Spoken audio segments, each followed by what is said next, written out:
Who are our artists of the decade so far? We'll try to figure that out today. I'm Dave. I'm here with Andrew, and you're listening to BV Weekly. Welcome back, Andrew. Hey, Dave. Hey, this is now my third episode of BV Weekly in a week because Bill and I did a bonus episode earlier this week without you where we talked about his Indie Basement list of best albums of the year so far.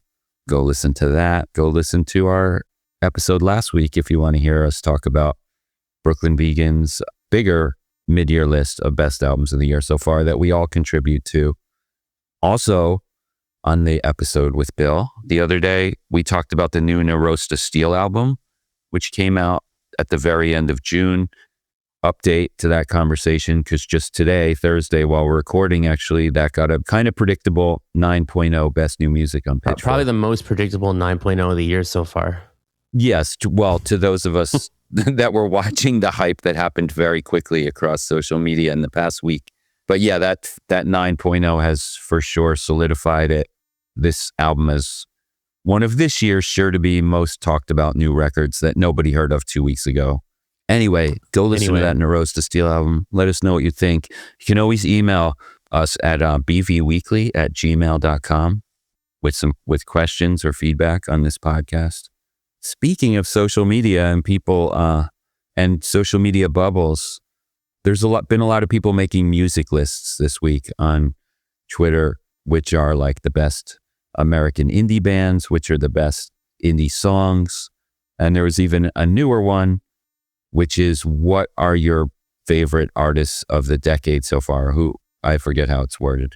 We're not making a list of our favorite indie songs, but we did start thinking about who our favorite artists of the decade so far are. If we're defining the decade, just to be clear, we're talking about starting at the year with a zero in it. So 2020 to 2002 today. So it's like 2021, 22, 23, 24, 25.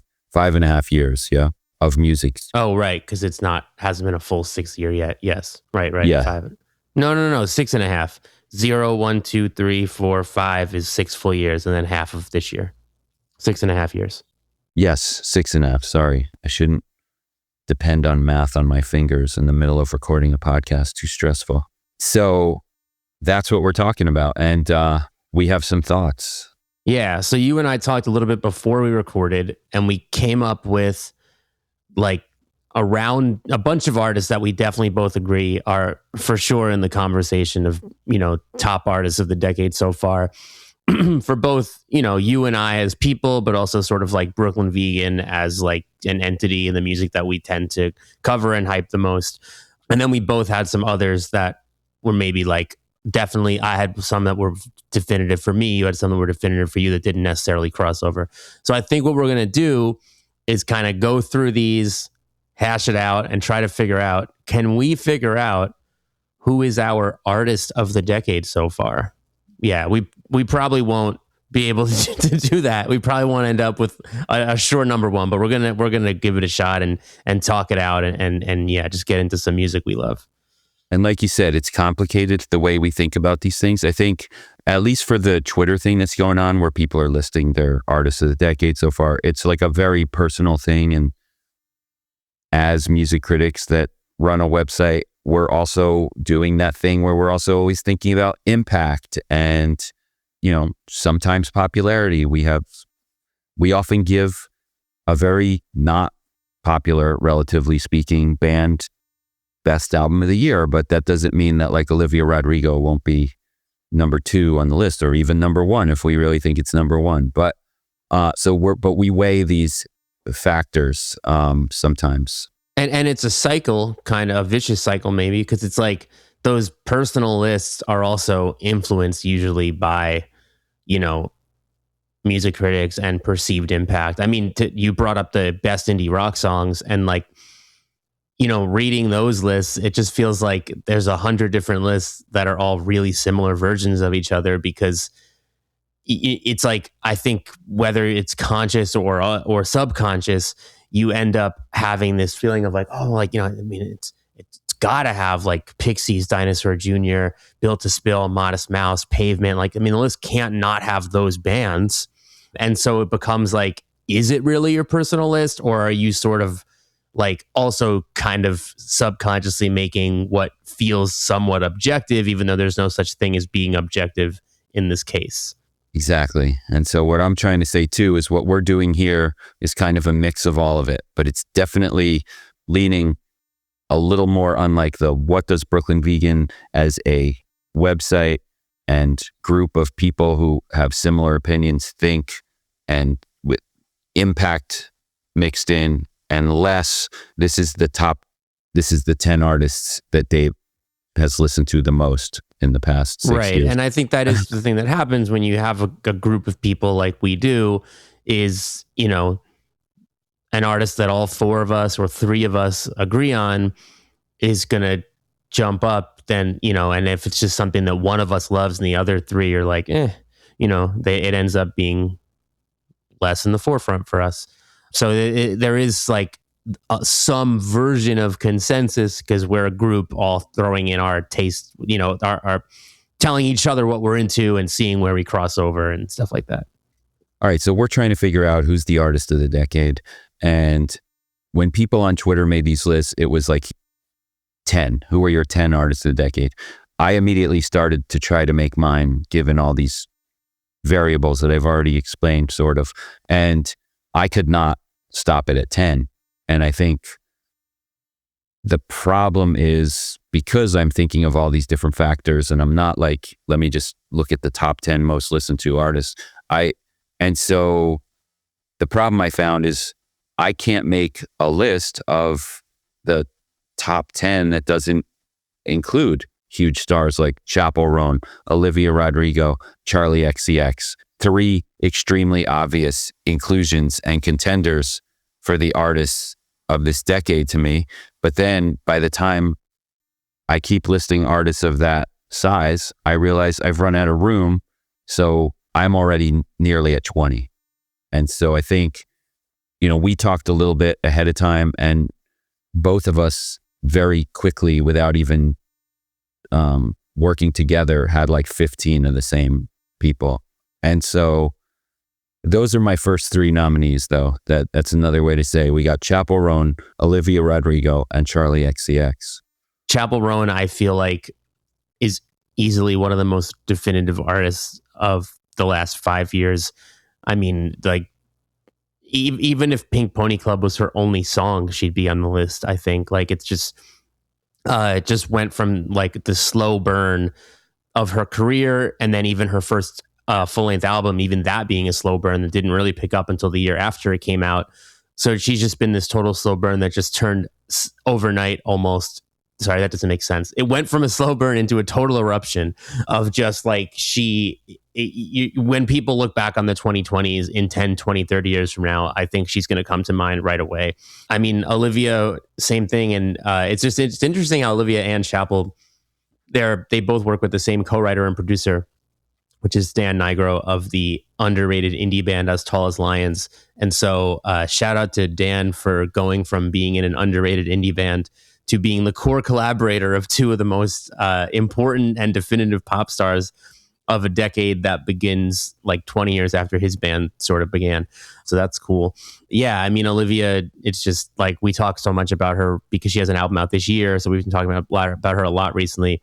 But, you know, again, like just getting better and better at every turn. And I think really deserving, like coming to mind so quickly because just someone who really unites multiple generations of music listeners. And, you know, again, like it's like, yeah, like there's stuff that we're going to talk about that's way less popular than Olivia, but how do you not include this person who brings like Gen X music nerds and just like teenage pop radio listeners together the way she has? I mean, it's like she defines the decade for maybe the most different types of people that I can think of.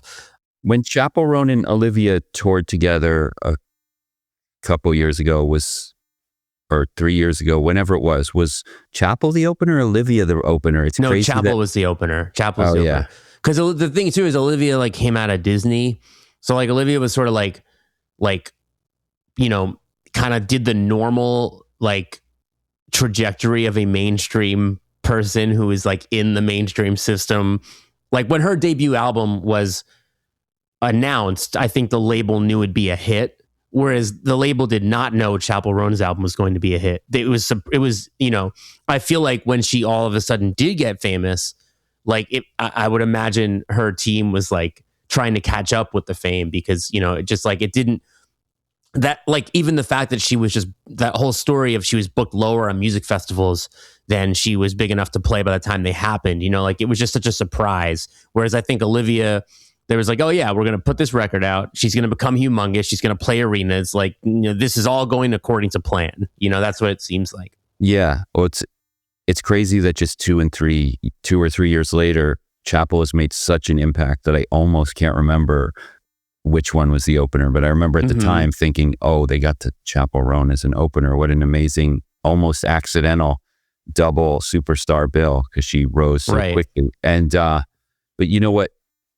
I mean, it says a lot that we feel like Chappell represents this decade so much just based on one album. But Olivia really, I mean, how far back was Charlie goes back into the last decade as well. Right, I was gonna say, so yeah, because we got it. Like Charlie is a different thing. Where Charlie, I mean, I think we wrote about her when she played Glasslands in like 2012. Like she has, and then she of course got really famous, I think the year or 2 years after, when she did the record with Boom Clap and Break the Rules. I saw her at Bowery Ballroom on a bill with Grizzly Bear. Right. I remember when you... It was, of course, it was Spin Magazine who put that random bill together to give it some context. But yeah, that was the fact that could happen back then. Right. I mean, because it's like Charlie, we've talked about this before too with her, but it's like Charlie is a pop star who kind of did come up through the indie ranks. Again, compared to Olivia, like there is no part of Olivia Rodrigo's career where she's playing a club like Glasslands, you know, like, and listeners who may not know what that is, it was just like a non-corporate owned venue in Brooklyn that held 200 people or less. And, you know, like Charlie really was kind of part of indie at the start of her career. And then that was also like the beginning of kind of the lines between indie and pop blurring more. And then she kind of becomes a true pop star. And I feel like she spent the entire 2010s being considered underrated as far as pop stardom goes until she made Brat in 2024. So it's like, even though Brat comes over a decade into her career, it is going to go down as the most important, definitive, loved, remembered Charlie album. I think she already thinks she's never going to make a record that tops Brat. And honestly, like I don't want to rule out that she might. And you know, tops is subjective, because maybe her new record, Music, Fashion, Film, that comes out this year, maybe we'll like it more. Wuthering Heights, the soundtrack album, that's also really just an album that came out this year. There's a little part of me that kind of enjoys it more than Brat. It's a little bit closer to my tastes. My normal taste, I guess, than what Brat is. Although I kind of think I like Brat more, though, if really pressed. That being said, I mean like there, maybe she tops Brat as far as like cultural impact. You know, maybe she actually makes a record that makes Brat seem somehow even less impactful. You know, you never know. But it feels to me like that's the record she was working her whole career towards. And now she's done it. And I feel like even she is like, cool, I don't need to try to do that anymore. Because the vibe I get from the music she's put out this year is that she isn't trying to one-up Brat at its own game. It feels like she's just like, cool, now I'm like forever a legend and I can do whatever I want. And it kind of makes sense that she's associating with people like John Cale and David Cronenberg, who's the only guest on the new record we learned this week, which is crazy. She's like, yeah, these are the people, like, you know, she's like, I see myself like in a conversation with these cultishly loved, you know, like just sort of like artists that don't care if everything they do is popular, you know, and Charlie's kind of always been that, but I think some part of her, I'm guessing, wanted to make sure that she had both, you know, like I think she needed, and Brat is that. Brat is the you know, the sort of artistic triumph that she always knew she had in her, as well as being the landscape changing pop record that she always knew she had in her. So she gets this decade. I mean, maybe she gets last decade too, but she definitely gets this decade. Does she get this decade more than Olivia, who so neatly fits into this decade, where last decade she was a Disney artist, but her only 3 records were all this decade: 2021, Sour; 2023, Guts; 2026, You Seem Pretty Sad for a Girl So in Love. She so nicely fits into this decade. Or is it Chappell, who with just one song came to I mean, a whole album. I'm just saying that if it was just Pink Pony Club, we'd still be talking about her. But it's the whole album and just stuff that's even bigger than the music. Yeah, I mean, it's like it's impossible to compare. I don't have a good answer for you. Okay, well, if we had to top the list with Chappell, Olivia, Charlie, or Blood Incantation, who's winning that one? I just want to nominate Blood Incantation for our list on the of our list of lest our listeners think we are going to make the entire conversation about mainstream pop music. We better pivot to progressive death metal. There's a world where people who are making their list are putting the equivalents of Olivia, Chappell, and Rosalia in metal, which is, I mean, Sleep Token. Come on, but this is Brooklyn Vegan, so Sleep Token is not a nominee on our list. Ghost is not a nominee on our list. Bad Omens, who people listening to this may have never even heard of, but are a metal band in that world who are headlining arenas now. They could easily be on this list. But for us, what a metal band, at least for me, a metal band that I think sums up like our world and that really stands out this decade like no other is Blood Incantation. Now, Hidden History of the Human Race, which was really the game-changing album for Blood Incantation, I think they'd already been building.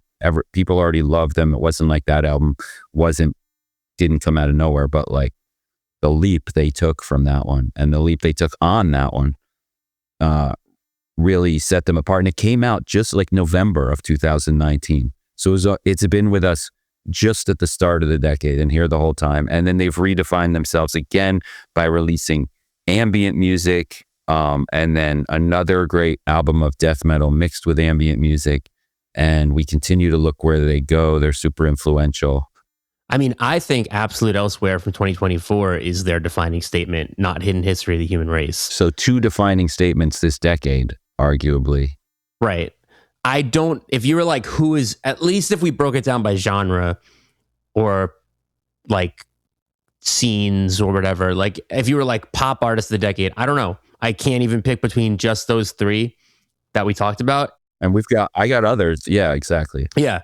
I mean, I think you maybe mentioned Rosalia. I think you like slipped that in while you were talking. Like that's a contender too.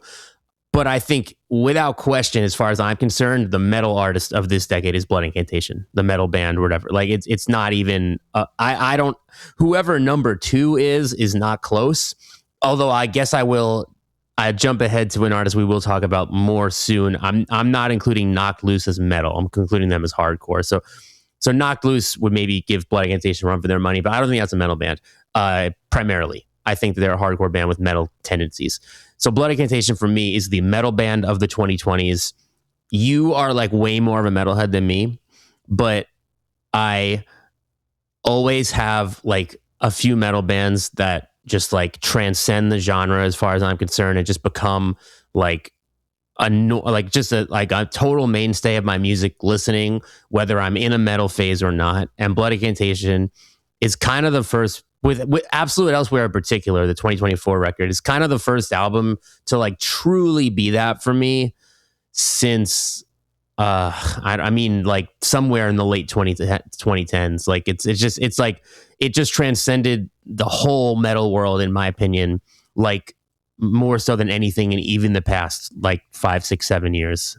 So Blood Incantation, I just think they're the ones. And they continue to be the band we name drop when comparing similar bands, including a little Guilty did it to Cryptic Shift, who are on our mid-year list this year. Mm-hmm. I mean, it's reductive to say but they're kind of the Def Heaven of this decade. Now, okay, you went there. Are Def Heaven the Def Heaven of this decade? I mean, they have amazing music out this decade. Def Heaven is a strong runner-up, I think. I know Andrew very well, and Andrew thinks it's kind of hilarious to say that Def Heaven is a band of this decade. Hold on, I think their last record, which was Brooklyn Vegan's #1 album of that year, I think is fantastic, and their live show I think is better than ever. So I just don't want you to paint me as if I'm. I think you know what I'm saying. I like the new music a lot. I don't want to be painted as someone who's saying the new music is not as incredible as it is. But I definitely do think that the decade that they are going to forever be tied to is the 2010s. I do think that. And that's where you hear us doing this kind of objective sort of version of this, or personal. Like for me, my biggest, even though I lived through and saw Def Heaven many times in the 2010s, I never felt as excited about Def Heaven as I did last year. So the fact that they brought all this history and not redefine themselves, but became the best version of themselves in this decade and are just killing it on another level right now, means they're kind of one of my artists of this decade. I noticed a lot of people on Twitter saying Beyonce was their artist of this decade. I was going to bring Beyonce up as, she should be a contender for best pop artist of this decade too, even though I think she's been around since the 90s. I think probably her best decade for me would be the 2010s, because I think the run of 4 self-titled and Lemonade is just jaw-dropping. And I like a Renaissance from this decade. I would put right up there with those. I like Cowboy Carter less, but again, if we're like talking objectiveness or impact or whatever, I would say it is objectively important, but I do like listening to it less. And her live show, which I saw on the Cowboy Carter tour, is still out of this world. So, she's for sure a contender, but I interrupted you. Go ahead. No, I was just about to say that we are like over 20 minutes into this and you still haven't mentioned Turnstile. So I don't know if before you do that, bets on how long that was going to take. I'm personally not done with the Def Heaven Blood Incantation thing. Well, mentally, I was going from Def Heaven Blood Incantation back to your Knocked Loose mention, which brought me to Turnstile. But go ahead. I see. So we're mentally misaligned. But I just want to say that to bring the personal aspect back to like where I was at with my life when Def Heaven put out Sunbather and where you were at with yours was different. And like, I think that's part of it too, is like, I know you said you saw them back then and I probably saw them together back then, but I feel saw like them before Sunbather came out. Right, exactly. But I feel like in the Sunbather and New Bermuda era, I was like, I need to catch this band every single time I can. And I don't think that's what you were doing at that moment. It has nothing to do with the band, though. I feel like it was just so I think that's part of it too. It had a little to do with the band. Right, exactly. So like, I'm like, oh, like that's just forever tied to that moment in my life. But also that's like the personal angle. But then there is like again, it's kind of like when you take a step back and look at Def Heaven, Sunbather is maybe my 3rd favorite Def Heaven album or something, but it's always just going to be the one. Like, I just think it is. But the reason I brought them up, though, was to say that like any single time in the 2010s that you heard any kind of shoegazy or atmospheric black metal and like wanted to sort of quickly elevator pitch sell it, you'd kind of be, especially if you weren't talking to like a metalhead. In fact, definitely if you weren't talking to a metalhead, you wouldn't do this if you're talking to a metalhead. But if you were talking to like not metalheads, you would kind of just quickly be like, oh yeah, if you like Def Heaven, like, and even outside of metal, like even when it came to some of the post-hardcore stuff, like I feel like I would be like, oh, like people who like Def Heaven should be on the Pianos Become the Teeth and Touche Amore train. Like it's not that far off. So they kind of become shorthand for like a type of atmospheric, heavy, beautiful music. And I think now Blood Incantation, it's like just easier if you're like, oh, like check out this, progressive psychedelic death metal band. It's like kind of easy to be like, Blood Incantation fans should make sure they got this. that was where I was going with that comparison. I just wanted to full circle back to that before we get into Turnstile. Was that the first time you said it though? Well, yeah. I don't know if that counts for the betting pools, but yeah, no. So Knocked Loose, Turnstile. You said Knocked Loose was a hardcore band. Yeah. Turnstile and Knocked Loose are hardcore bands. All right, I was just trying to trigger you a little bit there, but yeah, so Turnstile and Knocked Loose are hardcore, but you know, Knocked Loose are definitely also metal, I'm going to say. Yeah, and Turnstile are definitely also like a lot of other genres. And Turnstile and Knocked Loose both belong as contenders on our list of the best or like the ultimate artists of this decade. Yeah, I think to group them, I mean, like if you were to book a music festival in the overall punk sphere and you wanted to keep it to this decade, those are your two headliners, I think. Well, it's interesting the crossover of these bands too. I think, Turnstile have appeared on some pretty non-punk pop fests with bands you would never imagine any other hardcore band ever appearing on a bill with. And I said earlier how there could be a world where somebody's list looks at it as Bad Omen, Sleep Token, and Ghost being the obvious artists of this decade. Not our world, but those bands all certainly sharing bills with Knocked Loose right now. And Knocked Loose are also frequently the token heavy band on non-heavy festivals. Right.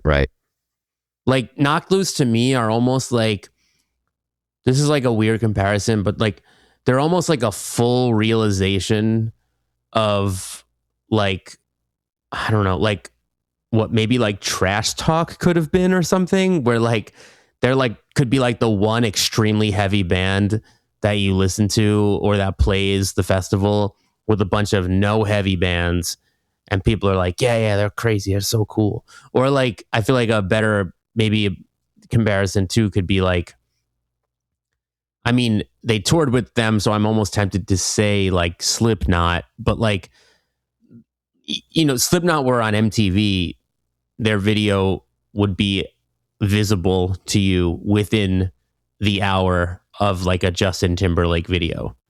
And Knocked Loose kind of have that place too, like where they're going to play a big stage at a festival with pop music, and then Billie Eilish is going to be watching them side stage. And they had that viral Kimmel video, which I guess is almost like modern day being on MTV, which by the way had Poppy singing, another big artist in the metal world of Sleep Token, Bad Omens, so on. So yeah, they've also crossing over, collaborating, arguably. Yeah, I mean they just have a place in so many worlds. Like again, they can they can play with those those popular bands. They can play with Slipknot. They can play Coachella. They can play Primavera Sound. They have a new song with rapper Denzel Curry this year. Exactly right. They've played, and Turnstile have definitely played Rolling Loud. Knocked Loose played straight up rap festivals yet? I'm not sure, but they definitely could if they haven't, and like wouldn't be weird at all. And they, I think have toured with rappers, so they just like. But what's interesting, the difference though, is Turnstile are this massive crossover band with a lot of songs that out of context aren't even punk, let alone hardcore, right? Like I Care on the new album, Bill, who works with us, said it, he was like, what's like the C86 song on the new Turnstile record? And he meant I Care. And that's like a classic indie pop compilation from the 80s. And then there's like people are comparing songs on that record to The Police. And then there's like atmospheric electronic dream pop songs on that record. But Knocked Loose have become that band without making a single song that isn't heavy hardcore until this new one with Denzel Curry, which is still heavy hardcore, except for when Denzel raps and it's like rap metal. But they don't even have clean vocals anywhere, even though Poppy and the guy from Motionless in White, who both sing, are on the new record, the newest record. They don't sing on this record. They scream only as guests in the Knocked Loose world. And I think you're downplaying when you say heavy hardcore. They come across as like one of the heaviest bands anywhere It's very, very heavy. Even comparing to Trash Talk, I think I agree with the comparison. But, your grandma is going to be a lot more scared of Knocked Loose than any band we've mentioned. Hey, we've come a long way. Your grandma might like death metal, depending on how old you are. Yeah, good point. But I guess, who's scarier, Blood Incantation or Knocked Loose? Because we have mentioned easily Knocked Loose. Yeah. First of all, hold on. Nobody moshes at Blood Incantation shows because the music is not mosh music. Well, no, it happens. But yeah, okay, I see your point. Yeah, it's crossed arms death metal. Did you see the Absolute Elsewhere tour? Because maybe it's less. There was no pits when I saw that tour. I've seen Blood Incantation a lot of times. It's been a minute, but okay. I think of a lot of shows similar to Blood Incantation. The pit gets going. It's not important. Right, but there maybe you might mosh. Get 3,000 venues doing Walls of Death. Yeah, it's not right. anything Knocked like Loose, that. you are not standing still during, and if you like, how? Whereas Blood Incantation is, arms folded prog nerd metal. And I say that with so much love. So Knocked Loose and Turnstile. Yeah, Knocked Loose, again, there's death metal in their sound. They're so scary. And it works somehow. Turnstile is probably, if you were like gun to your head, who's your number one? It's either Turnstile or someone we haven't talked about yet. So like, I think they're up there for sure. For me. Didn't see that coming. That was sarcasm for anyone unsure. Let's go in a different direction. Phoebe Bridgers. Okay, that'll be a lot of people's number ones. Maybe Amanda. Definitely on the list of 10. Maybe the list of 3. Maybe the list of 3. I'm saying our list. Next week, Amanda and Bill are going to be texting us like, hey guys, this would have been my number one. Hey, gun to our head, Brooklyn Vegan's list, top 10. Look, we're going to be talking about at least 20 artists. So now, and I don't, like I said earlier, I don't think I could narrow it down to 10. But if there was a gun, I think Phoebe's making the 10. Phoebe and Boy Genius, I think, or Boy Genius. Punisher came out in 2020. We were huge fans of her record before then, still are. And so coming into this, she already had the momentum coming into this decade, but, Punisher set the tone right at the beginning. And since then, Boy Genius happened. And now 2026 has been all about Phoebe. It feels that way. I think the first half of 2026 was all about wondering if Phoebe was going to return. But already in the past month, it feels like, sure enough, she's taken over. Plus she's also always got something going on. Like Better Oblivion Community Center. Was that this decade or last decade? But regardless, I feel like even when there's not a Phoebe solo record, it's not like she's nowhere to be found. Well, no, I do. It did feel like for a year or a year and a half, she was nowhere to be found, which is she was okay. A little. That's true. But I mean, if you're like, oh, she released an album in 2020 and 2026, it's not like she was silent for 6 years. No. Yeah, and there was, of course, again, Boy Genius right in the middle with their album in 2023. So and Boy Genius became the first time that Phoebe headlined an arena. Now she's going to be headlining a lot of arenas on her tour this year, and just played MSG, as we've talked about. I was thinking, so one of the other social media music prompts was, it was about the best cover songs by indie bands, and Nirvana came up, which is funny in a way to think that there were more than one. There were multiple times where Nirvana was coming up in the indie rock conversation. And of all the things that I've called them over the years, I don't know that I've ever called them indie rock, but also you kind of can't talk about indie rock without Nirvana. Anyway, so Nirvana came up, cover songs came up, and I had this thought that I tweeted, which was it was kind of hard to think because you don't really see a lot of covers in the indie rock world. And I have a few theories on why, but I was of all the ideas people stole from Nirvana, I kind of wish they would have stole the idea of getting really famous and covering the obscure music that you're influenced by, because I think that's so important to Nirvana, to music in general, that they did that.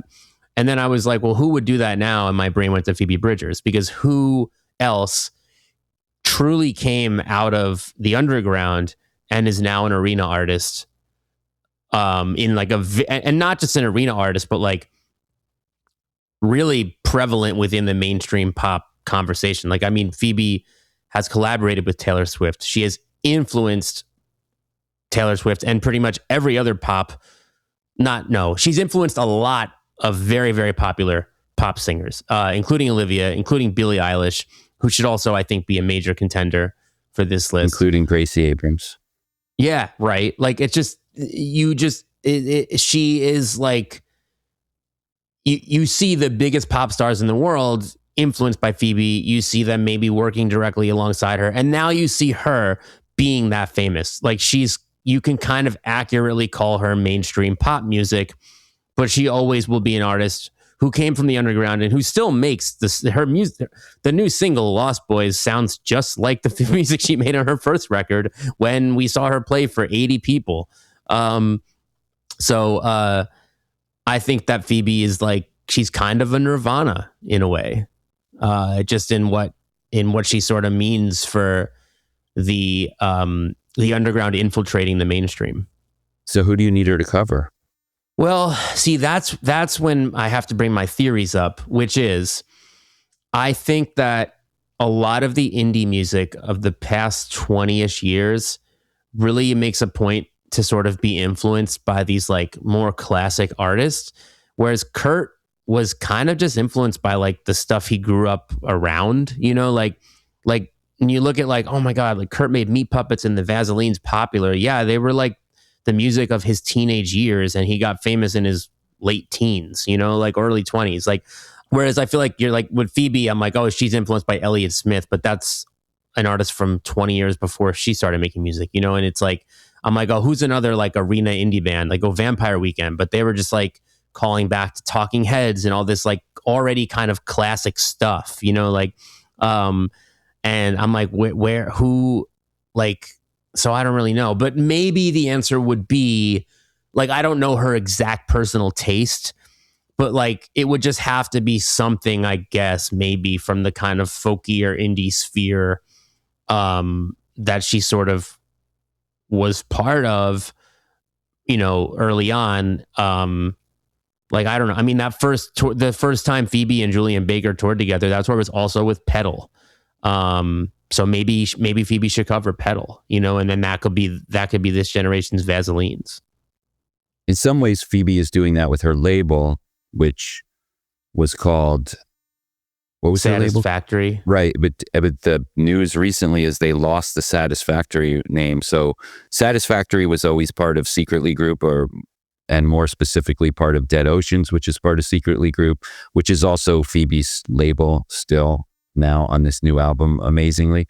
But now she's just, who did she just sign? She just signed somebody else. I don't know, whatever. She's got a label as part of Dead Oceans that was called Satisfactory, no longer called that now. It's just like Dead Oceans in partnership with not Satisfactory for legal reasons. They had to right. So yeah. Maybe it's Sloppy Jane or Muna or Jasmine 4T. Like, maybe that's her way of propping up artists, and it's not always who it's not exactly who you meant we were hoping she'd prop up in the context of what you were just saying, but she does. No, but you got to be honest too. You know, that's See, that's why Kurt Cobain's list of the top 50 albums of all time is so much more interesting than these lists where, like I was saying earlier, where like I feel like no part of him was like, I need to be objective or be influenced by he was just like, these are all my favorite records. And it's like, that's the most authentic way to do it, I think. And, you know, it's hard to come by, honestly. Okay. I don't want to ruin the myth, but didn't somebody on social, that list has obviously surfaced so many times. Didn't somebody recently add the context that Kurt absolutely knew people were going to see that list? And so it was like a little possibly cool guying it just a bit. Oh yeah, I think I know what you're talking about. Maybe, yeah, but still, I just think like the whole overall, like, I don't think it's a crazy take to say that without Nirvana, the sort of like like, I don't think without Nirvana the general public would have any idea who the Meat Puppets, Vaselines, Flipper, Wipers, like, you know, I mean, maybe not even the Melvins or the Butthole Surfers. Like, I just think his personal taste was something that made a lot of music successful, whatever was going on. Like, I see what you're saying though, but like, I just think that was like a really unique thing in, you know, it's also just hard to think of like anything similar to that happening now, because nothing has happened similar to Nirvana since Nirvana, really. You know, that we use them as a comparison all the time, but there hasn't really been something like that. So, what do you think Kurt Cobain would think of Geese? Yeah, that's a good question. I have no idea. All right, another nominee for the love 'em or hate 'em. How can you not say that Geese right now are helping define this decade? No, you have to say that, obviously. And between Cameron Winter's 2024 heavy metal album, which came out at the very end of that year. Heavy metal is the name of the album, not to be confused with Blood Incantation. True. And last year's Getting Killed, which has just catapulted Geese into our social media feeds, but also into giant venues that are actually selling tickets. And I mean, they're like, we recently called them the New Strokes. Actually, Courtney Love loves Geese. Everybody loves Geese. I know, all the cool old. But I see what you're saying. Kurt Cobain, yeah. Right. Yeah. It's a good point. Maybe he would like that. I don't know. I don't know. There's so many what ifs. You could write so much fan fiction about what would happen. Would Nirvana be like playing nostalgia tours with who knows who? I mean, we could have a whole podcast episode about what Nirvana would be doing if they were around in 2026. But I since you brought it up, I've one of my biggest pet peeves ever has been people who are like, you know, if they were still around, that they would make lame records now. And I'm like, you don't know that. Dinosaur Jr. and Sonic Youth never made lame records. Maybe they would have just sort of like retreated a little bit from stardom and made the music that they wanted to make, and not cared that it was less popular over time. I don't think it's a given that they would have like tried to change with the times and then made these like embarrassing, overproduced, bloated albums that people always say they would have made. I don't think that there's any reason to believe that.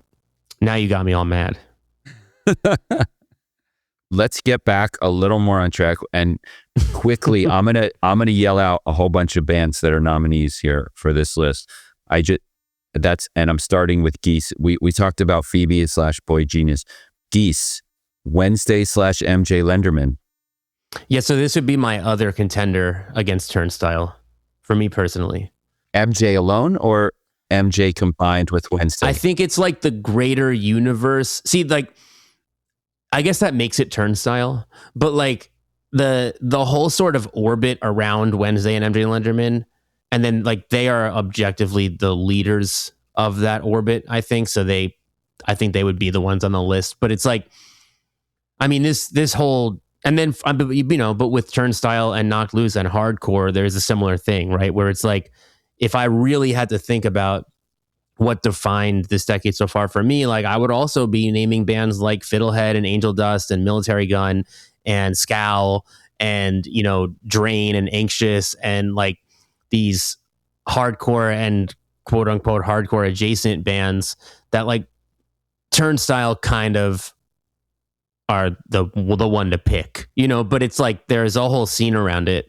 And that whole scene in general is like very definitive to the 2020s for me. And similarly, this whole sort of countrified indie rock thing that really kind of like, there are bands from all over the place, but has such a hub in North Carolina, especially in Asheville, where MJ Lenderman and Waxahachie, she's part of it too. But where MJ Lenderman and Wednesday, you know, lived and maybe still live and came up there.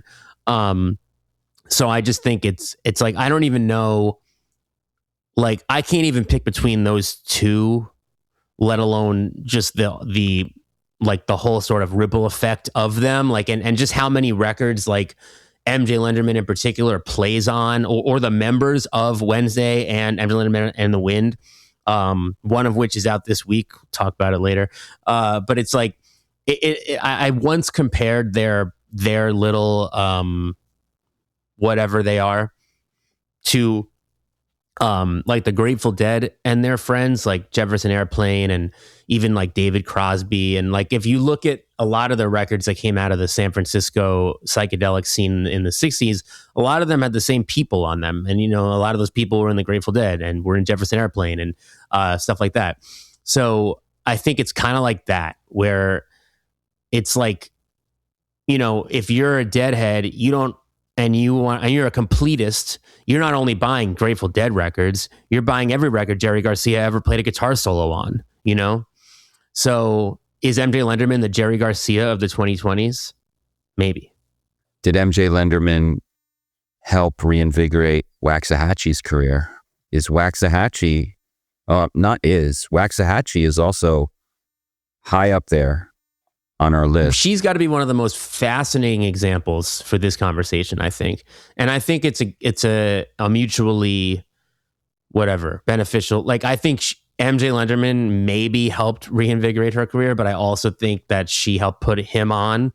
And I think whether or not they ever worked together, because they worked together for the first time on Tiger's Blood in 2024, but St. Cloud, her 2020 record, is already what started like this new era of Waxahachie that makes her a 2020s artist. To compare to Deaf Heaven, and which right? predates any of this MJ Lenderman Wednesday stuff. Exactly, right? Exactly. So it's like, I love Deaf Heaven's last album, but I think that they are doing that album is like a culmination of everything that they had done up to that point. They are not a drastically different band than they were in the 2010s. Waxahachie in the 2020s is practically a different artist than Waxahachie in the 2010s. And then to go back even further with Katie Crutchfield in general, I mean, here's someone who played Warped Tour as a member of the Ackleys and then was a staple of the indie punk, the highly underrated DIY indie punk scene in the late 2000s with P.S. Eliot, who are now like, you know, one of those legendary, like they've reunited before. And like, I mean, I think they have their discography reissue on Don Giovanni. Joe from Don Giovanni has called them like the Cap and Jazz of their scene and generation. And I think that's absolutely an accurate take. And if you look at the way that Cap and Jazz was the domino that led to like the million bands it did, I mean, it is similar how like, oh yeah, Waxahachie like spurs from this thing. So Waxahachie in the 2010s, when P.S. Eliot break up, first she is, you know, this like folky singer in the punk scene. Maybe a song off the first Waxahachie record is what Phoebe Bridgers needs to cover. And then kind of like slowly incorporates more musicians and becomes more of like a proper indie rock band. And then with 2020's St. Cloud, kind of, you know, she's from the South and grew up around country music, and she kind of pivots to embracing like these country roots that have, I guess, like kind of always been there, but not really in the forefront at all. Not the way that they have been on these last two records. And then the Snowcaps project from last year, which MJ Lenderman is a member of too. And just her pivoting to like this kind of like mix of indie and country music is an entirely new era of her career. And I think it makes her an important artist of the 2020s, just like her amazing sort of like DIY folky stuff made her an important artist of the 2010s, just like P.S. Eliot was an important artist of the 2000s and the early 2010s. You mean, well said. Waxahachie is definitely on our list that is growing longer than 10 for sure. And let's keep I was throwing out names. Listen, we started this list with a bunch of pop stars. We went into metal and hardcore. We jumped into indie rock. And now we're kind of leaning more into country with MJ Lenderman and Waxahachie. Let's go back to big, because there is one artist. People may have had bets until how long it would take me to mention this one. And that is Zach Bryan, who, come on, he's clearly a shoo-in for our list of from this best artists of this decade. And in fact, like pretty much all his releases have come out in this decade, right? Like, yeah, he like got his start in the late 2010s, but flew relatively under the radar, I think, until American Heartbreak, which was the massive breakthrough. But yeah. I'm forgetting the exact story, but it was like he was releasing songs online during COVID. He couldn't tour. I think that's kind of what happened, and he just blew up. And by the time American Heartbreak came out in 2022, self-titled 2023, The Great American Bar Scene 2024, With Heaven on Top 2026. And then there's like some EPs in the mix too, like just, I mean, an unruly amount of music. Yeah.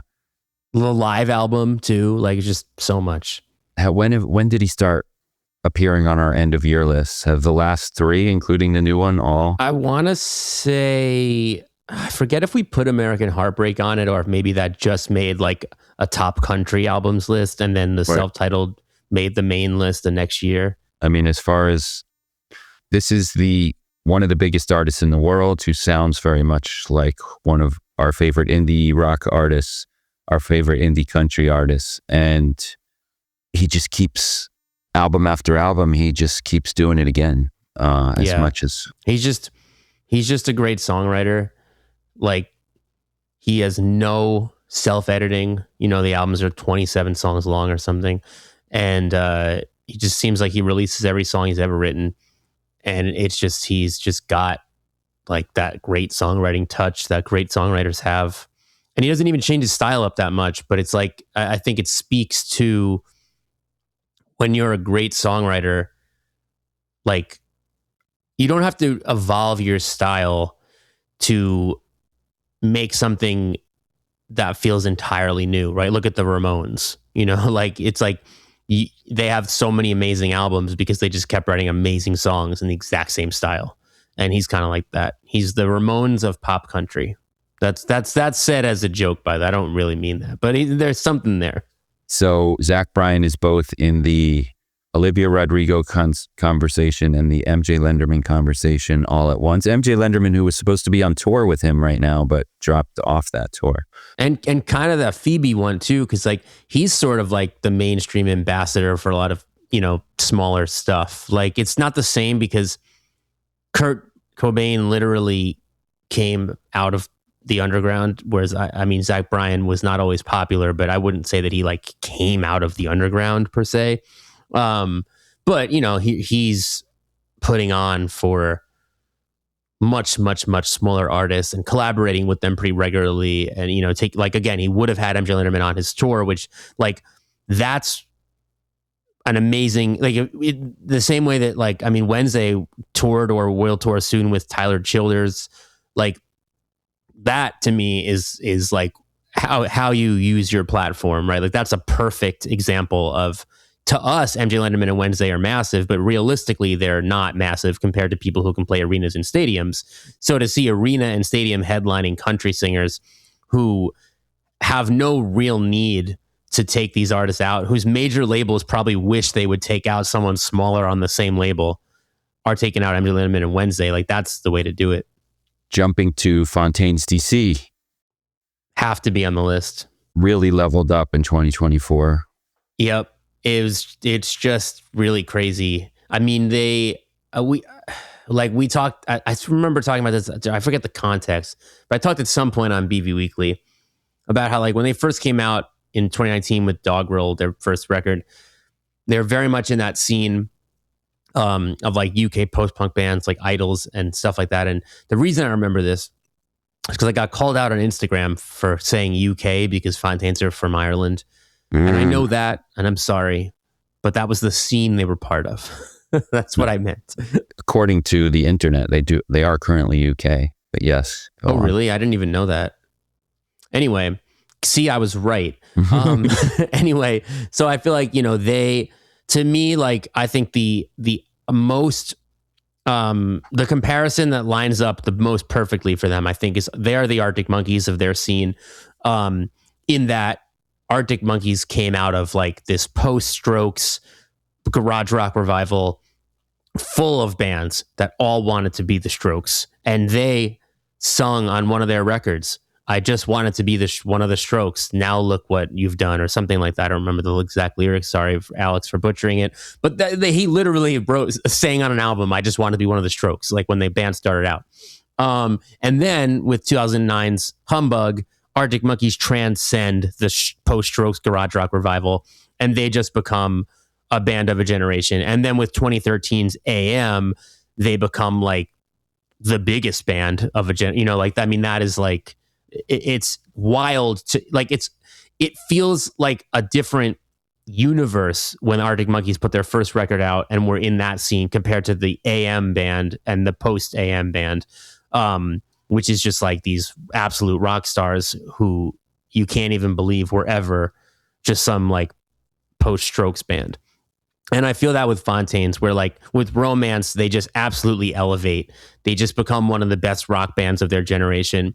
It has nothing that doesn't matter. Like their roots in that scene are like a footnote in comparison to them being one of the best rock bands of their generation, which I think, it was a steady rise. Like Doggerel is very much of that like post-punk cloth. And then the next record, A Hero's Death, which only came out a year later, they already at that point were like saying we're influenced by the Beach Boys now, I remember. And I was like, well, okay, I guess they're trying to like incorporate these other things.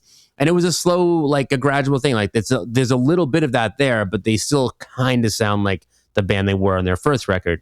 And then they did Skinty Fia in 2022. And there's like a lot of songs on that record, I think, that really predict what Romance is going to be. And actually, Brian Chatton's solo record, which came out after that, even more so predicts Romance. It's a little bit of a Cameron Winter Geese situation. But then Romance is just this amazing album. They are better than ever, bigger than ever, harder to pin down into one genre or scene than ever. And I just cannot wait to hear what this band's next album sounds like. I think there's going to be so much riding on it. I mean, there is so much riding on it whenever it comes. And, when Arctic Monkeys had so much riding on the follow-up to AM, they made this weirder record that, again, like I said about maybe what Nirvana would have done, kind of retreated a little bit, but was so cool. Turnstile had so much riding on Never Enough, and we saw what happened with them. They got even bigger. Who knows? But I can't wait to find out. Fontaines has to be in the top 15 or less. So who do you think is the best rapper of the decade so far? I feel like that's really hard to answer because I feel like rap has been much more splintered into like these various niches this decade than maybe ever. Like, last decade, there was, I feel like, this clear generational shift where like the decade began and the popular stuff was still like kind of the stuff from the previous decade. Like artists who had been around a little bit, like you obviously had My Beautiful Dark Twisted Fantasy, which is like one of the most important albums of that decade, despite Kanye being a horrible person.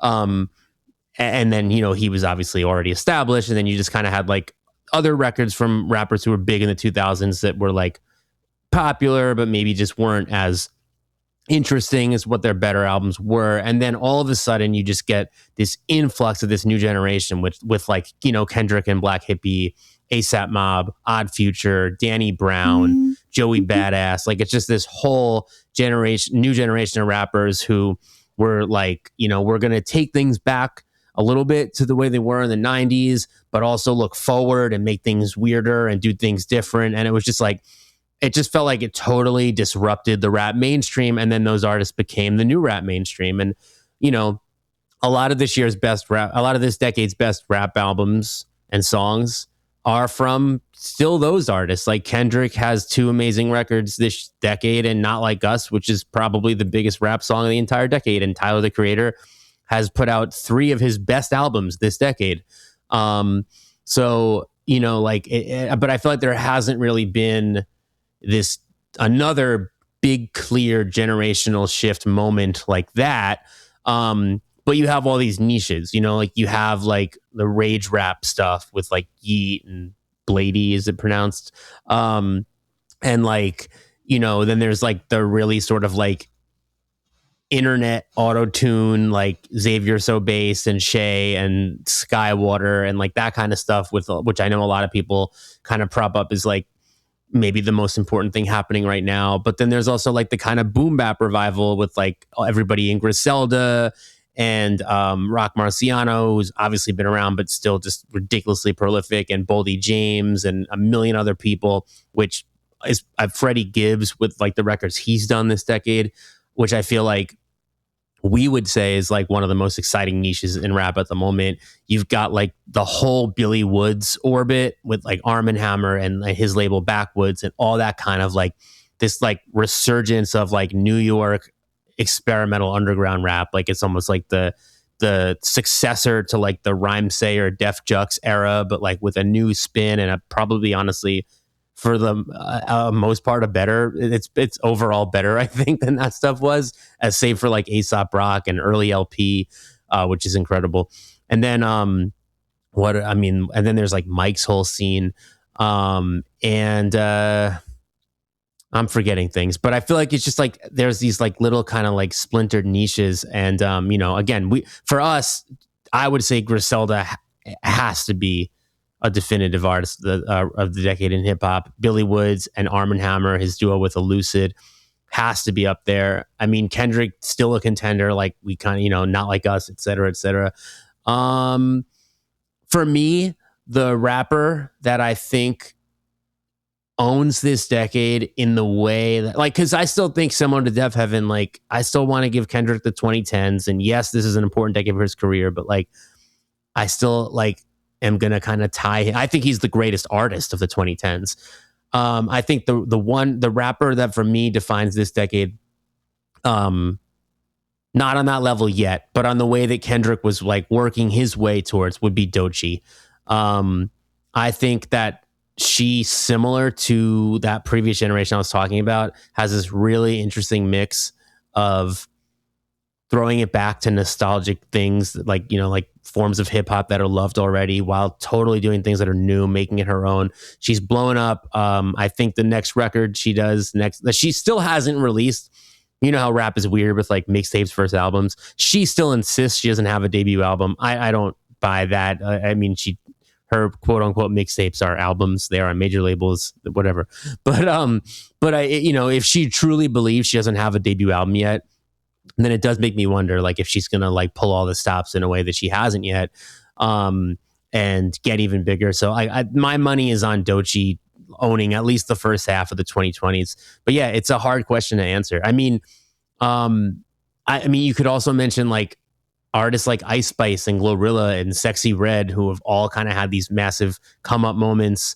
Pop Smoke, especially if he would have lived, but like, I mean, Pop Smoke dominated the early 2020s and then just but died in 2020. And it's like, you know, is he like, people were immediately being like he's the Biggie of his era because Biggie also died young, you know, but it's like, I don't know that he had enough time, but you couldn't go anywhere. Even his posthumous records were just played to death all over the place. Like, so I mean, that's in the conversation, but it's a hard question is what I'm trying to get at. Complicated one. Yeah, it's hard for me to want to keep Kendrick off this list.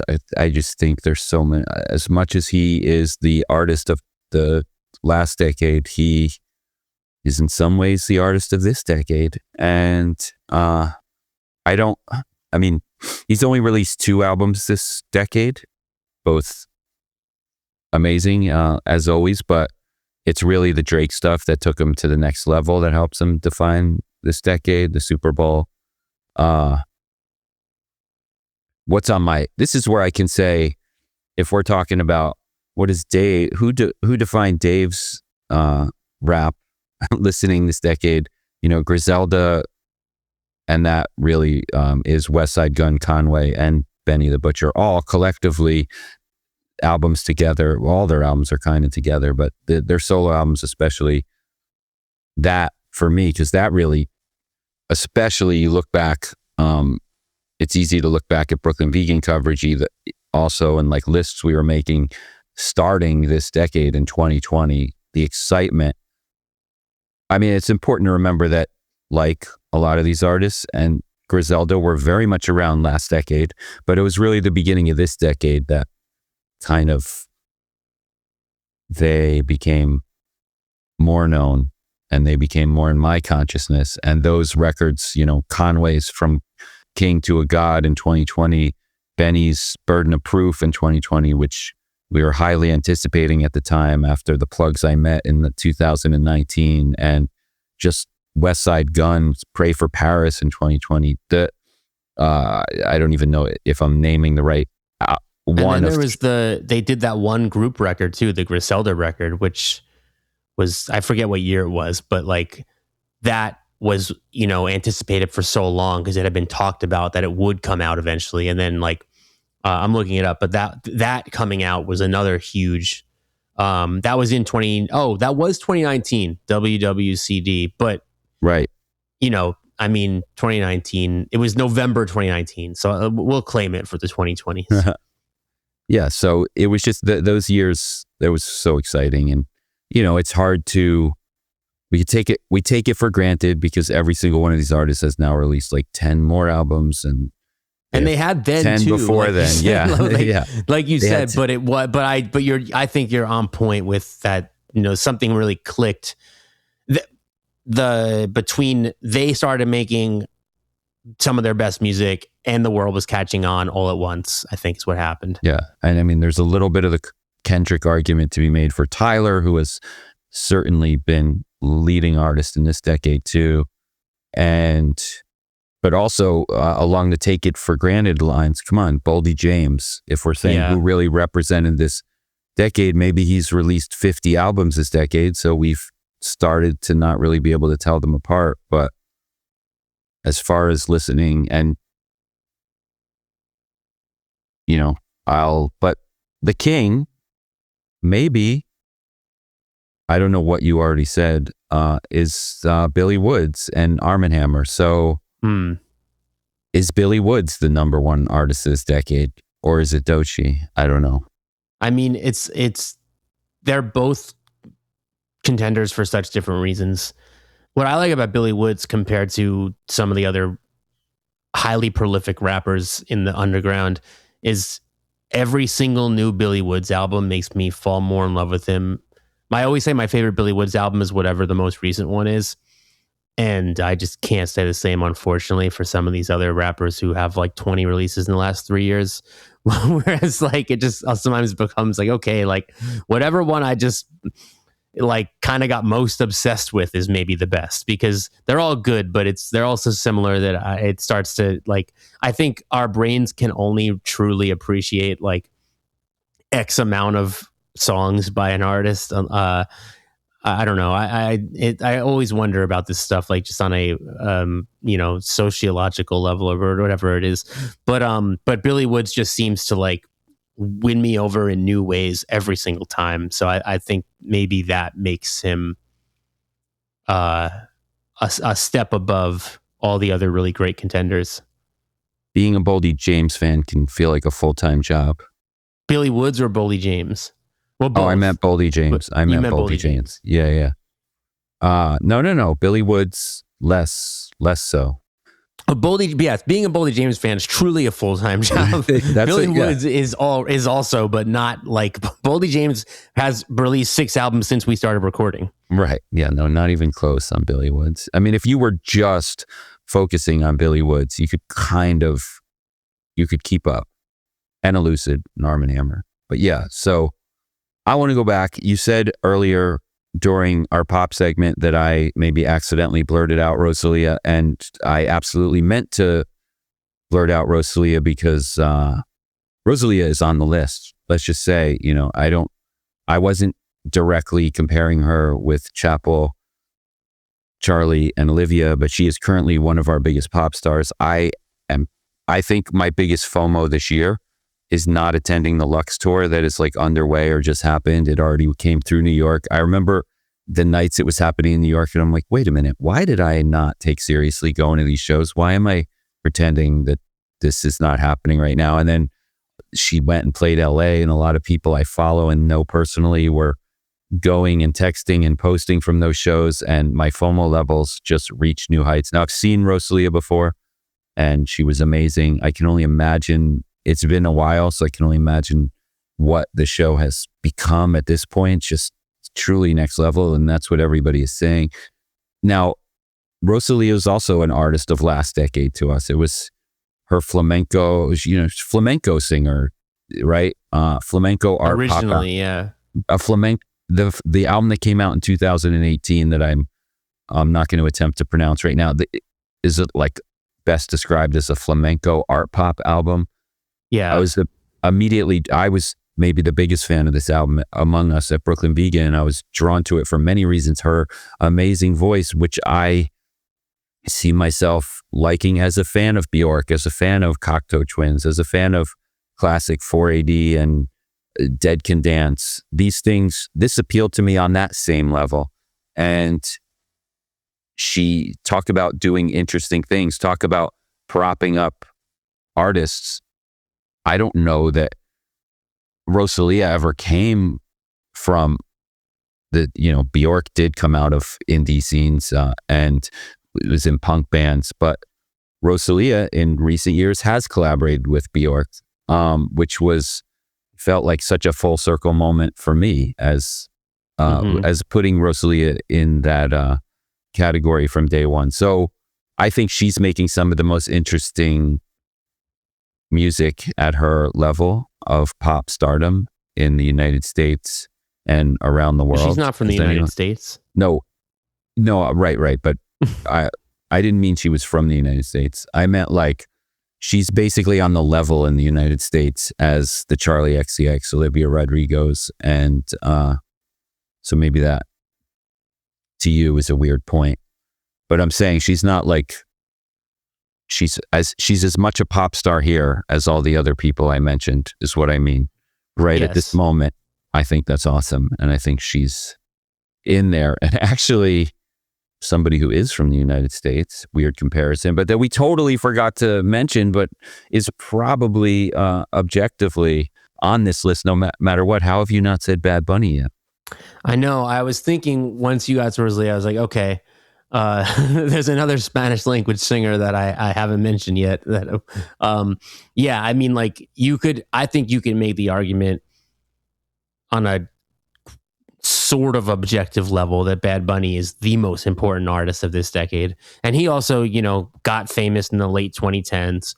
But I mean, it was, speaking of maybe not wanting to butcher Spanish pronunciation, it was the best of my abilities, Un Verano Sin Ti from 2023. I think that for sure, I think, is what elevated him from being, first he was like the biggest Latin trap artist, then he was also the biggest reggaeton artist, and then he was just one of the biggest artists in the entire world of any genre of music. And then the album he did last year was like, I think because it came out in early January, it was like, the music world is still getting like back into the swing of things. Like it almost seemed like a slow burn to me, but it probably wasn't realistically. But by the end of last year, like it felt like that was the way I was saying, maybe Charlie does have another Brat. That felt like yet another kind of world conquering one. The one in between that was more of a rap album, less world conquering. So, you can step away and come back. But all good stuff, all good music. But I mean, I just think like what Bad Bunny has done for the globalization of Spanish music is unprecedented. Spanish language music has never had this, at least in the States, it has never had this type of dominance before, and probably even globally.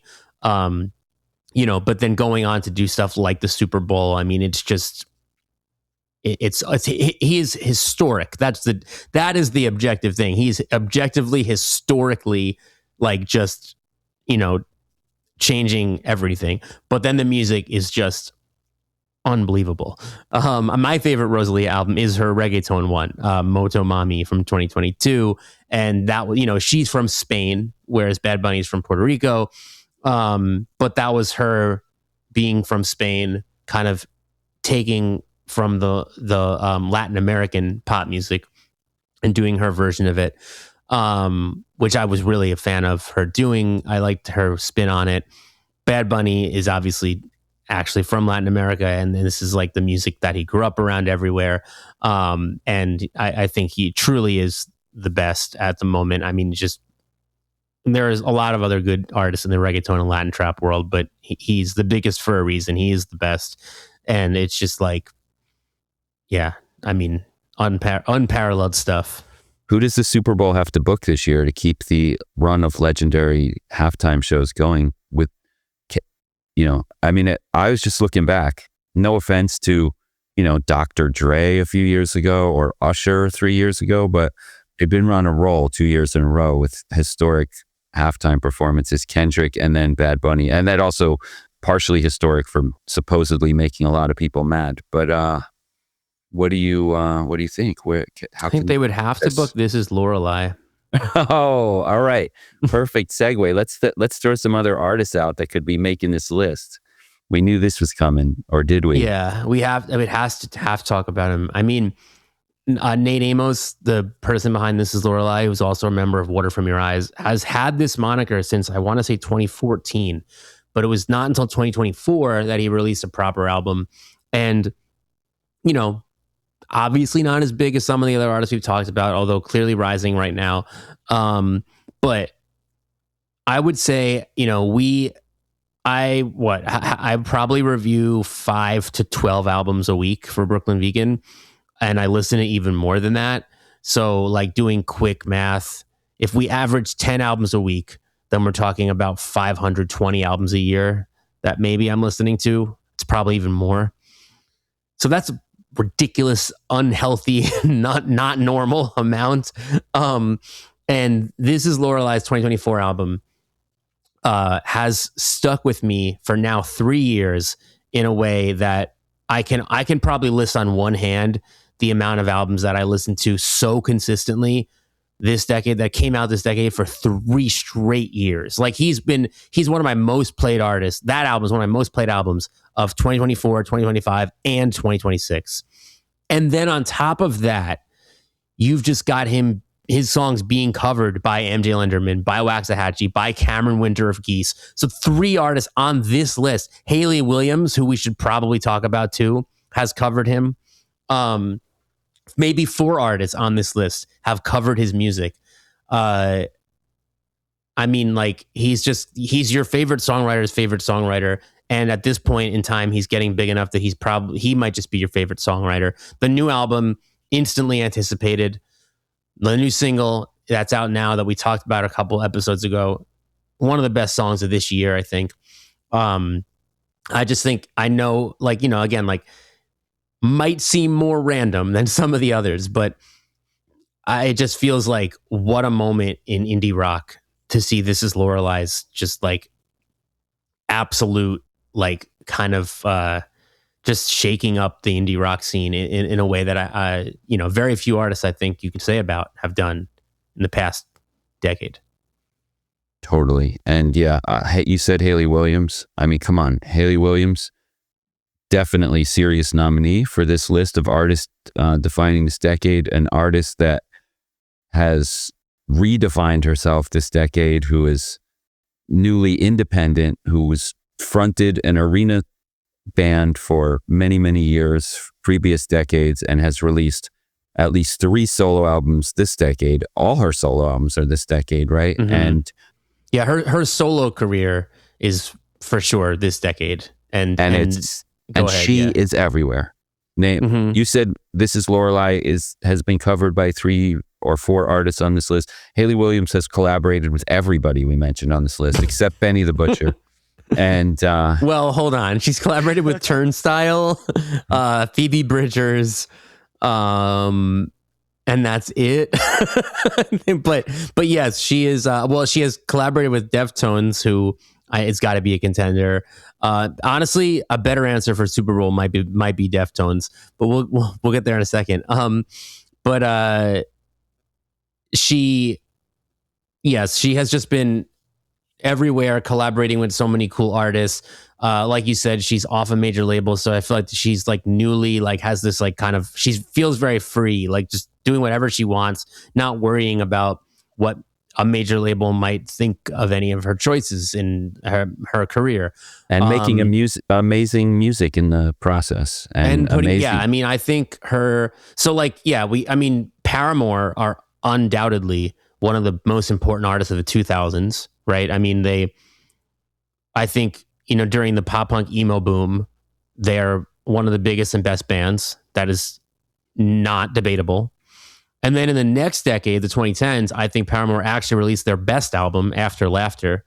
So they have to be one of the most important artists of the 2010s as well. Not to mention just like they're one of the only bands I can think of that were like in the mainstream pop punk and emo boom of the 2000s that put out music that was like more critically acclaimed and maybe even more popular in the 2010s, because you call them an arena band, but they weren't really an arena band until the 2010s. They stuck it out and became one eventually. They weren't really like quickly that. And even when they started headlining festivals, in the aftermath of After Laughter, that's a tongue twister, Haley would talk on stage about like, we kind of can't believe we're here because we just didn't really see this as something we'd ever get to. And it's like, it took them like 15 years. So they really did, get there really gradually. So anyway, all of this is to say that I think their best album is in the 2010s. Their second and third best albums are in the 2000s. But Haley's latest solo record probably I would put in my top 5 things she's ever done. So like not as good as my 3 favorite Paramore records, but maybe number 4, maybe number 5. So yeah, really making amazing music to this day. Other comebacks that put artists as contenders for artists defining this decade. You said the Deftones, and I'm throwing in Deftones collaborators, The Cure. Mm-hmm. I think I love The Cure's new album so much. I think The Cure wouldn't be, because all they did is make a great album, I guess. On the new Olivia Rodrigo album. Yeah, no. Robert Smith is forever cool, always doing, always working with relevant bands like Blink-182 and Crystal Castles. But I'm just saying, I think the Cure, I absolutely adore the new album. I mean, the remixers on the remix album too. Like you got Fortet on there, like so cool. Oh, Robert Smith always has his ear to the ground. Just saying, no one's nominating Depeche Mode as defining. No, for sure. I mean, this decade, the Cure are lifers in a way that very few, if not maybe none of, no, not none, because David Byrne would be probably similar. I mean, he's also singing with Olivia Rodrigo. Very, very few people from like the sort of 80s post-punk, whatever, new wave era, you would consider that now. And yes, The Cure for sure are, they continue to be just like one of the best current bands. I agree with that. But Deftones' whole thing is like really unparalleled. I mean, this is a mainstream band from the 90s who was also mainstream in the 2000s, who was still popular in the 2010s, if not exactly dominant in the mainstream like they had been when rock music was in the mainstream. Now bigger than ever and totally loved by a new generation who like wasn't born until they had been had a few records out. And it's just this combination of the old music getting a comeback with a new generation that nobody would have ever predicted. And then the Deftones making new music, which is some of their best music ever, and just like completely owning the moment and really being like, I think when you look back on the Deftones career, here's the difference between The Cure. You're going to say that the 2020s might actually be the biggest decade for Deftones ever. That's not true for The Cure. The Cure always have going to be like the 80s and 90s were going to be the biggest decades for The Cure. But the Deftones may actually be, this might be their biggest decade as a band for so many reasons. I agree on all of that. And I am going to quick yell out a whole bunch of other bands in with categories that are also nominees for this list. You ready? Mm-hmm. All right. In the Deaf Heaven category of Dave really loved the new Screamy album and suddenly felt like a bigger artist to me personally than ever before category Foxing. That's also the Andrew thinks it's hilarious that Dave suddenly gets on his level on a band category. In the Rosalia category of amazing voices to soundtrack and out-of-body experience, Arouge Aftab. In the objectively speaking and impact category, Ethel Cain. In the maybe their best albums were last decade, but everyone this decade was one of our favorites too category, Jason Isbell.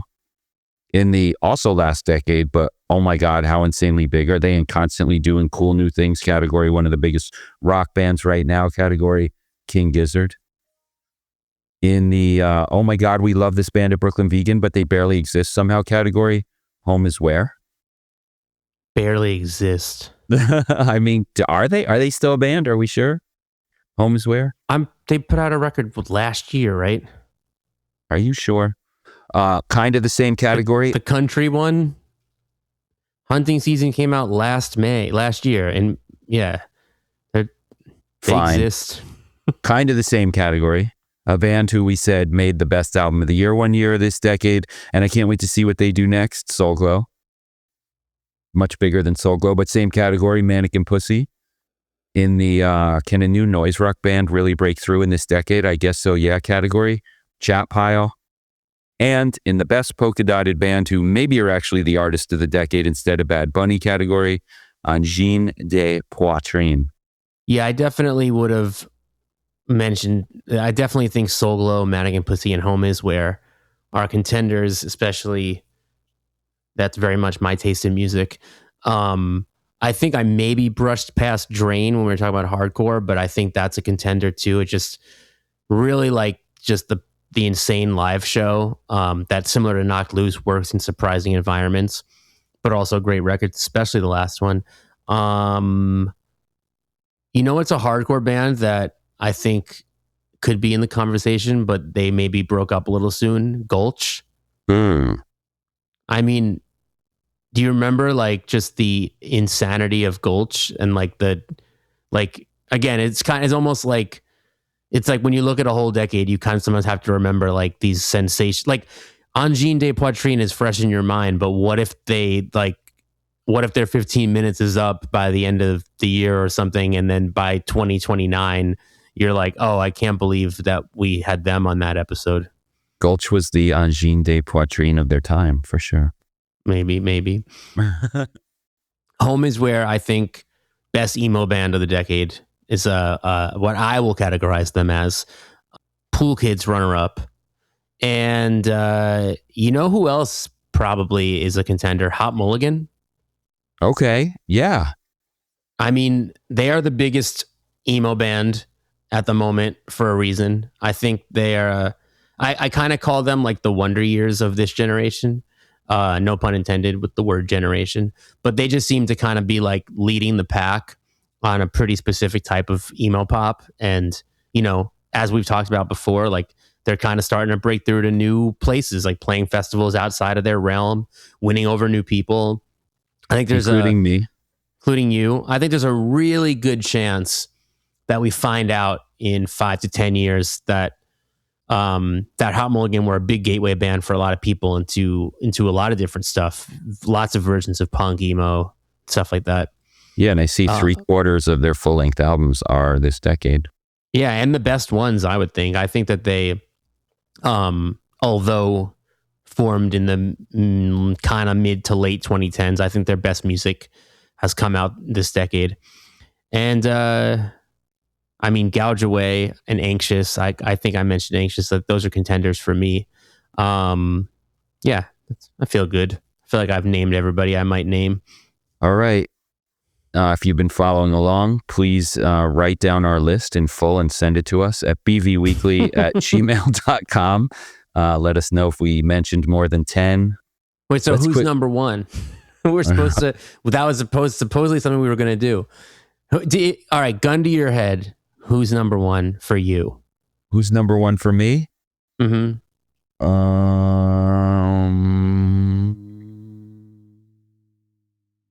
Gun to my head, Smidley. All right. What albums came out this week? Well, a lot. And also, we didn't talk about new music last week because we were talking about our favorite albums of the year so far, and it's a slow week being July 4th. But Madonna's album came out last week, and we've since both heard it. I'm a fan. Really good. Yeah. Yeah. I think, it's a genuinely good record from a really, really long lasting veteran, similar to the new Rolling Stones album, which is out this week. I think they're kind of on a hot streak these past few years. And here's a funny thing. The Rolling Stones new album sounds like it could have been written in 1978, but recorded in 2026 because Andrew Watt is going to do that. But an album that sounds like it could have been written and recorded in like 1969 is the new Jack White album that's out this week. I feel like it's his maybe most wholeheartedly like Cream / Zeppelin 1 album. Cool stuff, obviously. Jack White also on a tear, as he always is. And that's a huge statement for Jack, who has so many albums across so many different projects. Which part is the huge statement? That this is his most specifically Led Zeppelin 1 and Cream album. Oh yeah, I mean, because that's always been an ingredient, but I think he leans into it from start to finish the most here than he has in the past, in my opinion. I could hear an argument that I'm wrong, but that's kind of my initial take. I mentioned when we were talking that there's actually an album out this week with basically all of Wednesday and also MJ Lenderman and The Wind on it. And that's the debut album from Tracy Nelson, which is a New York singer-songwriter whose real name is Austin. Tracy Nelson is his mother's name. And MJ Lenderman and Colin Miller of MJ Lenderman and The Wind co-produced and co-engineered it. And Carly from Wednesday, a lot of other members of Wednesday and The Wind are on it. And it's just really good in that sort of countrified indie rock realm. One of my absolute favorite albums of this week, and I think my favorite Screamo album of the year so far, is the new Snag album, All the Cages Holding Us Will One Day Turn to Dust. They've been around. This is their third record, first for Death Wish. And it is just like, I kind of am tempted to compare it to the last State Faults album in the way that it's like this kind of always killing it in the Screamo scene band, but with this like totally towering multi-genre album that I truly believe like you could love even if you're not in that world kind of thing. And I mean, State Fault's last record became a really big one around here at Brooklyn Vegan, so I'm hoping this might be similar. And State Fault's newest album, which is actually the band Soft Curse, is on our mid-year list this year. Right, so maybe when Snag's members form a stoner doom band, they'll also... It also like kind of reminds me of like there's like a little bit of like World's a Beautiful Place, but as interpreted by a Screamo band. Not to be confused with The World is making their own metalcore record last year. It doesn't sound anything like that, but it has these like uplifting, melodic, like earthy moments that they kind of have, but like in this Screamo context. It's just really the PR for it calls it heavy emo, which I kind of like more than Screamo to describe this album. It's just really cool stuff. Kaleila's new album is really good. It has like a little more of like a shoegazy element, but it's Kalela through and through. Parts and Labor are back with their first record in I think 15 years. The world is so different than when they were last around. They were part of a thriving DIY Brooklyn noise rock scene that no longer exists. But this record is incredible. It's like as they have always, it just sounds like Parts and Labor, they're still so good. Really, really brightly, beautifully melodic, like noise rock, krautrock, math rock, like weird stuff meets pretty stuff. Hugh, HEW, which is the new band with members of Football Etc., who are a really good emo band, who formed last decade, have their first record. It's really good. If you don't know football, etc., but you like Raina Maria and Mineral, you want to hear that. Hurry has a new record, which Hurry remains one of the best power pop bands going, and it's so good. There's new Show Me the Body, New York punks who are like no other punks. No Cure, this awesome straight edge, like deathy metalcore band from Birmingham, Alabama. It's technically their first full length, but they have some pretty substantial EPs before. It's really good. And I already shouted it out last week, the Ritornello Forms album, Vegas Emo Band. But because I didn't do record reviews last week, it's reviewed this week in notable releases on BrooklynVegan.com. And then Bill has some record reviews up too on Indie Basement. Bill actually reviewed the Neurosis Steel record that you all, did I say that right? Yes, that you all talked about with earlier last week. But because it seems to be an album of this week, make sure you read his review from last week. He also reviewed this week the new Panda Bear and Sonic Boom album, which he also spoke to both of them on the BV Interviews podcast. So definitely go stream that wherever you stream podcasts. BV Interviews, not to be confused with BV Weekly, but both of them are Brooklyn Vegan podcasts that we hope you subscribe to. And he reviews the second Twisted Teens album of the year. And is it pronounced Ebb? It's all caps, EBBB. But that's another one that Bill reviews in Indie Basement on BrooklynVegan.com. And before I throw it to you to talk more about this week's news, I want to mention that one of our favorite current hardcore bands, Initiate, announced a new EP this week. And it's called With Love, With Rage. It's With Love / With Rage. It's coming out in August on Blue Grape, their first for the label. And I think the new single is amazing. I have always a big fan of everything this band does. I think they're kind of underrated. I just think that they're better than the amount of good they are outweighs that they. I think part of it is because they just don't tour that much. Also, they take long breaks between records. I think they probably just have personal lives that make it hard to focus on the band, like, full throttle. But man, are they such a good hardcore / post-hardcore band, and don't sleep on that EP coming out. What do you got for me? Let's just also shout out that Will Sheff of Ockerville River is still at it and released a solo album this week. So shout out Will Sheff, and a rapper who does not get enough attention in the boom bap world and in our Griselda loving Boldy James, etc. world is Chuck Strangers, who has a new solo album out this week. Earth Eater's new album, Heavenly Body. If I'm the bottle, you're the message. Earth Eater is also in that category of otherworldly voices mentioned above. And that band She's Green has a new EP out this week. They were on their shoegazy band that was on whatever, the Humfest that I just went to, and I was really mad. I got there too late to see their set, and everybody said they were really good. So I'm looking forward to hearing that EP as well. And more dream pop than shoegaze, I think, if I'm remembering correctly. Okay, let's do the news. You already said Panda Bear of Animal Collective and producer Sonic Boom are on the new episode of BB's Interviews, talking about why their album isn't on streaming, and among other topics. Sad news, Bonnie Tyler, best known for Total Eclipse of the Heart, Holding Out for a Hero, and It's a Heartache, has died at age 75 in Portugal after an illness. Rest in peace, Bonnie. We are, meanwhile, super excited that New York City mostly metal club St. Vitus has announced it is returning in a new location in Bushwick, in the space that was previously the short-lived venue Brooklyn Made that shut down last year. You mentioned Madonna's great new dance album, Confessions 2, is out now. And this weekend, she just announced that she'll be doing a New York City nightlife event, staying true to her roots at Knockdown Center in Queens, featuring Stuart Price, Honey Dijon, Fuckers, Junior Sanchez, and Sammy Love. Speaking of her roots, there's one of the highlights of that record is a song called Danceteria. Yes. She also has a song with Lower East Side in title. Love that she booked Fuckers on this show this weekend, same venue I saw them open for LCD Sound System, who in recent years do their New York City residency shows there.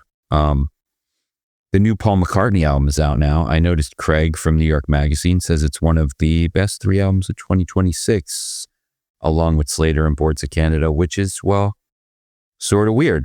Love Craig, though. Meanwhile, fellow Beatle Ringo Starr, who also appears on the Paul album, right? It's on there. They have it's technically their first ever duet, although they have sung together before, obviously. Yes. And Ringo has announced the fall all-star band tour, including, speaking of Queens, a show at Forest Hill Stadium where the Beatles played, where they sung together in 1964. Yeah. Forest Hills, also the birthplace of the Ramones. And a cool thing when going to a show at Forest Hill Stadium is you get to see the mural of the legendary punk band outside. And it was just announced that a new supergroup called Cretin Family has formed to cover Ramones songs, featuring Billy Joe Armstrong, Travis Barker, Tim Armstrong, and more. They'll be making their debut at a big tribute show at Hollywood Forever Cemetery, same place Bill and I mentioned Ice Age are playing on the last episode. I hope they also announce a show at Forest Hills, right? I mean, that would be nuts. In more related news, speaking of Billy Joe, Green Day released "I'm Never Gonna R.I.P." as the first single from the soundtrack to Nimrods, the upcoming movie that's based on Green Day. King Gizzard, who have multiple shows coming up at Forest Hills, it all keeps coming back to Queens, announced the electronic rave-leaning Alien Metal, and also, in addition to the show they are doing at Forest Hills, added an Under the K Bridge Park rave show. So are you more excited for the King Gizzard rave or the Madonna rave? If you're forcing me to answer that, I'm going to say Madonna. I'm just worried I can't stay up late enough. What time is she going to go on? Like 3 a.m? I mean, I would have been there in the 80s and 90s, but... Well, Madonna's got more endurance than you. Clearly. Ben Folds 5 are celebrating the 30th anniversary of their self-titled debut album by putting out the previously unreleased shelved first attempt of the album. They're also planning to go on their first tour in over 13 years. The Bests are doing a by request tour this fall. You can help pick the set list. And Alabama Shakes have announced their first album in 11 years called I Must Be Dreaming. It includes recent singles Another Life and American Dream, plus the new song I Feel Hope Coming, which just came out today. Other reissue vinyl news, Funkadelic's Maggot Brain, some might say one of the best albums of all time. Some might say Funkadelic are one of the best American bands of all time.